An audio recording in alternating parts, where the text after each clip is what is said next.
মে মাসের প্রথম শনিবার সাধারণত ইন্টারন্যাশনাল হার্ব ডে বা আন্তর্জাতিক ভেষজ দিবস হিসেবে উদযাপিত হয়।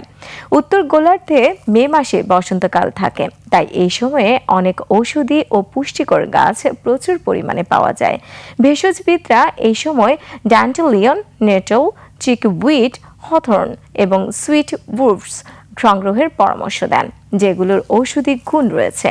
আর আমরা জানবো ড্যান্ডেলিয়ন সম্পর্কে কিছু মজার তথ্য আমাদের এই সেগমেন্টে।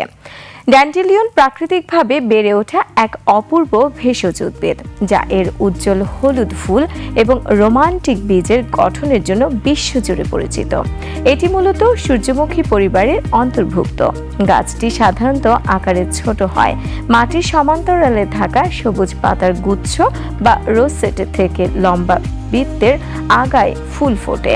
এর পাতাগুলো দাঁতালো এবং গভীরভাবে খাঁজ কাটা থাকে, যার থেকে ফরাসি নাম ডেন্ট ডি লায়ন বা সিংহের দাঁত থেকে ড্যান্ডেলিয়ন নামটি এসেছে। ড্যান্ডেলিয়ন ফুলের সৌন্দর্য অত্যন্ত চমৎকার।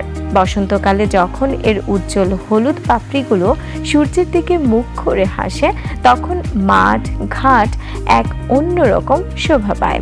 তবে এর সবচেয়ে আকর্ষণীয় রূপটি দেখা যায় ফুল যখন ফলে বা বীজে রূপান্তরিত হয়।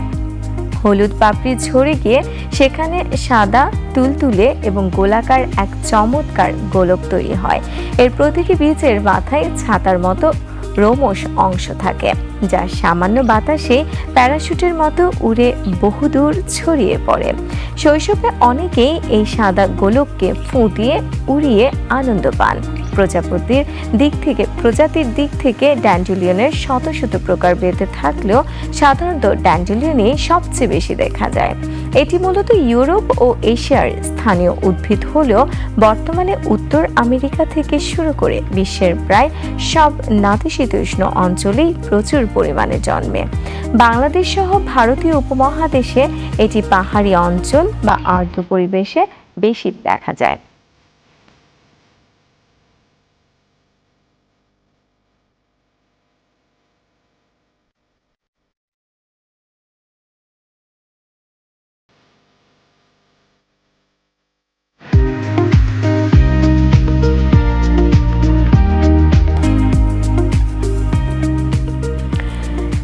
ভেষজ বা ঔষধি গুণের জন্য ড্যান্ডেলিয়ন প্রাচীনকাল থেকে সমাদৃত।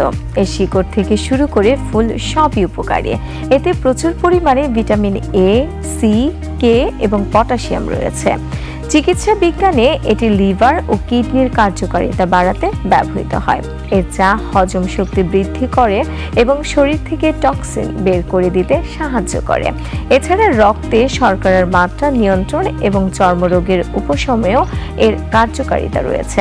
ড্যান্ডেলিয়নকে অনেকে কেবল আগাছা মনে করলেও এর বহুমুখী গুণাগুণ এবং নান্দনিক রূপ একে প্রকৃতির এক অনন্য উপহারে পরিণত করেছে।